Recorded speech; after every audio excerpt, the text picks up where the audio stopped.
ప్రజలు మిమ్మల్ని ప్రశ్నించడం కోసమే మమ్మల్ని ఇక్కడ కూర్చోబెట్టారు. సో ప్రజలు మాకు ఇచ్చిన అవకాశాన్ని తప్పకుండా సద్వినియోగం చేసి మేము ప్రజల పక్షాన, మేము అధికార పక్షంలో ఉన్నా ప్రతిపక్షంలో ఉన్నా డెఫినెట్గా తెలంగాణ ప్రజల పక్షాన, తెలంగాణ రాష్ట్ర ప్రయోజనాల కోసం మేము పోరాడతాం. అయితే గౌరవ ముఖ్యమంత్రి గారు బయట మాట్లాడినప్పుడు మీరు ఎన్ని గంటలు మాట్లాడతారో మాట్లాడండి, మీ మైక్ కట్ చేయము, మీరు ఎంతసేపు మాట్లాడినా శాసనసభలో అవకాశం ఇస్తాము అని బయటనేమో చెప్తా ఉన్నారు. కానీ లోపలికి వస్తే మైకు రావడం కోసం అడిగి అడిగి మా గొంతులు మూగబోతున్నటువంటి పరిస్థితి ఉన్నది తప్ప మైక్ ఇచ్చే పరిస్థితి లేదు. సో దయచేసి మీతో కోరేది, గౌరవ ముఖ్యమంత్రి గారు చాలా విషయాలు సత్యదూరమైనటువంటి విషయాలు చెప్పారు, సభ హుందాతనాన్ని తగ్గించే విధంగా మాట్లాడారు. నేను ఆ విషయాలను రెక్టిఫై చేయాలి, సభ రికార్డ్స్ను దాన్ని కరెక్షన్ చేయడం కోసం నేను మాట్లాడే ప్రయత్నం చేస్తా ఉన్నా. ఇకపోతే అధ్యక్ష, ముఖ్యమంత్రి గారికి కూడా నా సూచన ఏంటంటే, వారు మాట అన్నారు, నాకు ఇంత గొప్ప అవకాశం వచ్చింది చిన్న వయసులో. ఎస్, మీరు వ్యంగ్యం తగ్గించుకోండి, వ్యవహారం మీద దృష్టి పెట్టండి.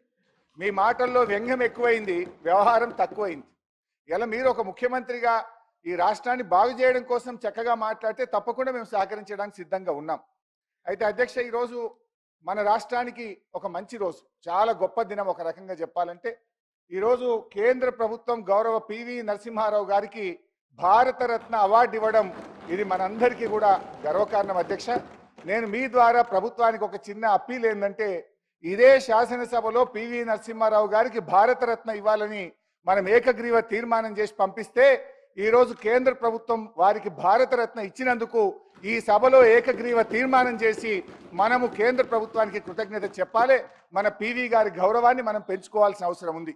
ఎందుకంటే మీరు పివి నరసింహారావు గారిని పట్టించుకోకపోయినా పివి ఘాట్ నిర్మించాం, అసెంబ్లీలో పివి చిత్రపటం పెట్టాం, పివి శత జయంతి వేడుకలను ఘనంగా జరిపాం, పివి గారి కూతురికి ఎమ్మెల్సీ ఇచ్చాం, పివి గారికి భారతరత్న ఇవ్వాలని నినదించాం.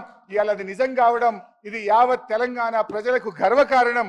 మీరు బేసిజాలకు పోకుండా మీ కాంగ్రెస్ పార్టీ నాయకుడు పివి గారికి భారతరత్న వచ్చింది కనుక ఇవాళ పివి గారిని అభినందిస్తూ కేంద్ర ప్రభుత్వానికి ధన్యవాదాలు తెలియజేస్తూ ఈ సభలో బేసిజాలకు పోకుండా ఏకగ్రీవ తీర్మానం చేయాలని మీ ద్వారా సభా నాయకుడిని కోరుతా ఉన్నాను అధ్యక్ష. ఇక రెండో విషయం అధ్యక్ష, గౌరవనీయులు ముఖ్యమంత్రి గారు నన్నెవరన్నా ఎమ్మెల్యేలు గెలవడానికి వస్తే మీ పార్టీ నాయకత్వానికి నమ్మకం లేదు, వాళ్ళతోని మీరు ప్రెస్ మీట్లు పెట్టించారన్నారు. నమ్మకం లేని మా నాయకత్వానికి కాదు అధ్యక్ష, మీ అధిష్టానానికి నమ్మకం లేదు. మీరు ప్రధానమంత్రి గారిని కలవడానికి వెళ్తే మీ వెంట ఉప ముఖ్యమంత్రి గారు పంపించిన చరిత్ర మీ పార్టీది. అదొక్కసారి మీరు గుర్తుపెట్టుకుంటే మంచిది. నమ్మకం లేని మా అధిష్టానానిక మీ అధిష్టానానిక ఇలా రాష్ట్ర ప్రజలందరికీ కూడా తెలుసు. అధ్యక్ష, గౌరవనీయ ముఖ్యమంత్రి గారు ఇవాళ జీతభత్యాల గురించి 1వ తేదీనే జీతభత్యాలు ఇచ్చామని చెప్పారు. ఇది పూర్తిగా సత్యదూరమైనటువంటిది. నిన్న 7వ తారీఖు దాకా కూడా ఉద్యోగస్తులకు జీతాలు పడుతున్నాయి.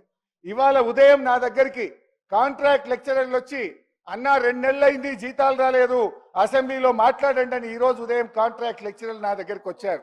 ఈ రాష్ట్రంలో 12,660 ఈజీఎస్ ఉద్యోగులకు ఇవాళకి జీతం బల్లే, వేలాది మంది ఐకేపీ ఉద్యోగులకు విఓఏలకు ఇవాళటి వరకు జీతం బల్లే, హాస్పిటళ్లలో అవుట్ సోర్సింగ్ ఉద్యోగులకు 2 నెలలుగా వేతనాలు లేనటువంటి పరిస్థితి, విద్యాశాఖలో సర్వశిక్ష అభియాన్ లో ఇప్పటి వరకు ఉద్యోగస్తులకు జీతాలు రాని పరిస్థితి.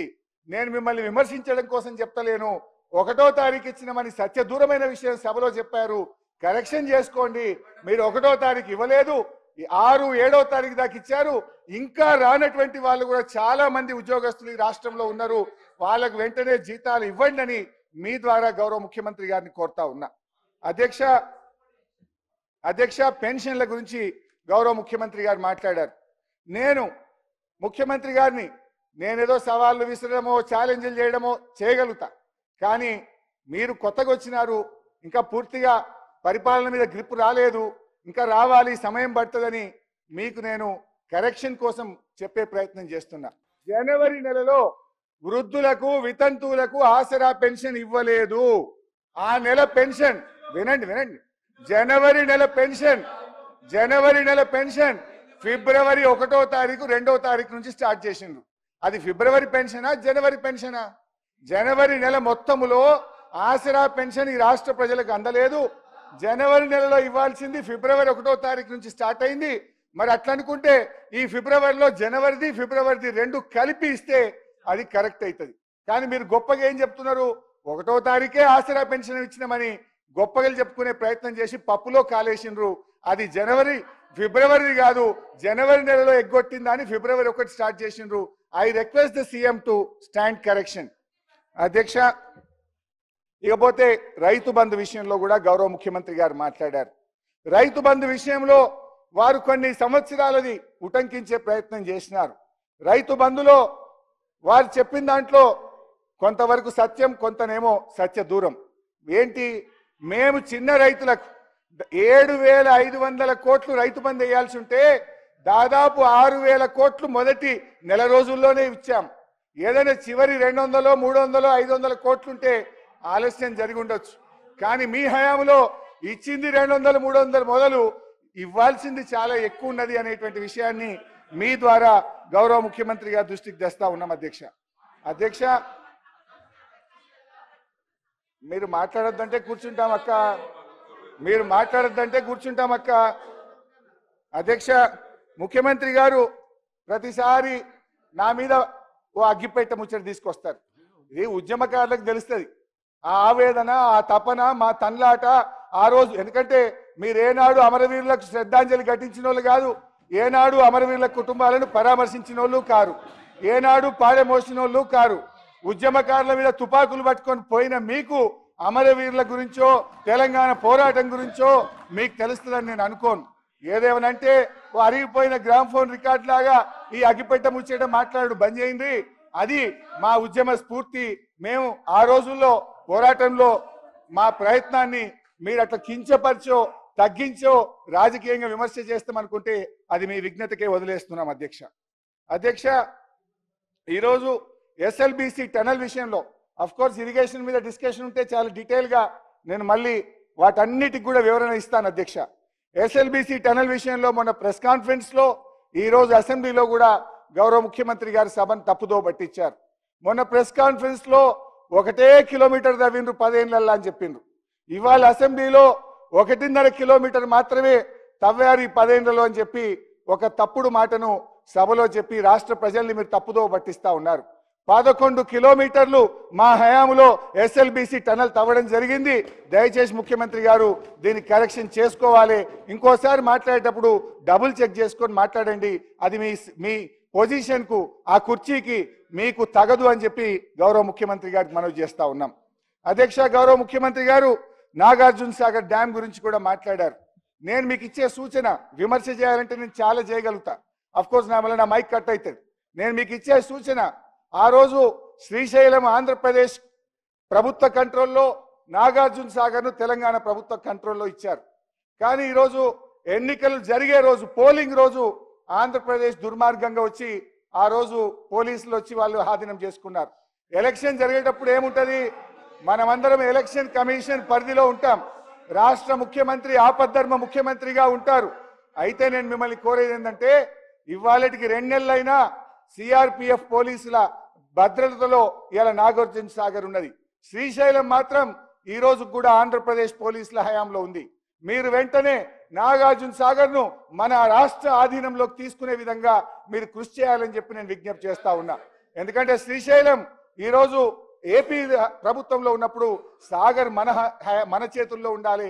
దానికి మీరు రమ్మంటే మీ వెంట అన్ని రకాలుగా రావడానికి, సహకరించడానికి మేము సిద్ధంగా ఉన్నామని మీ ద్వారా ముఖ్యమంత్రి గారికి తెలియజేస్తా ఉన్నాం. అధ్యక్ష, కేఆర్ఎంబి విషయంలో గౌరవ ముఖ్యమంత్రి గారు మళ్ళీ చాలా ఆరోపణలు చేసినారు. నాకు క్లారిఫికేషన్ సమయం లేదు. కానీ ఇవాళ నేను అడిగేది ఒక్కటే, కేఆర్ఎంబిని అప్పచెప్పింది ఎవరు? మీరు కాదా? మినిట్స్ చదివి వినిపించమంటారా? 2 మినిట్లలో మీరు, మీ ప్రభుత్వం వచ్చిన తర్వాత 17వ తేదీ 1వ తేదీ 2 మీటింగులు జరిగినాయి. 17వ తేదీ ఢిల్లీలో జరిగిన మీటింగ్లో, కేఆర్ఎంబి మీటింగ్లో చాలా స్పష్టంగా మీరు ఒప్పుకొని వచ్చారు. Both the states will hand over 15 prioritized component outlets of Nagarjuna Sagar project and Srisailam project to KRMB within 1 month time period. ఎందుకు ఒప్పుకొని వచ్చినారు? మరి మేము ఆ రోజు ఒప్పుకోలేదే. ఇది నా కథ కాదు, నేను చెప్తున్నది కాదు. ఇది కేంద్ర ప్రభుత్వం ఇష్యూ చేసినటువంటి మినిట్స్ నెల రోజుల్లోగా అప్పచెప్తామని మీరు చెప్పొచ్చినటువంటిది.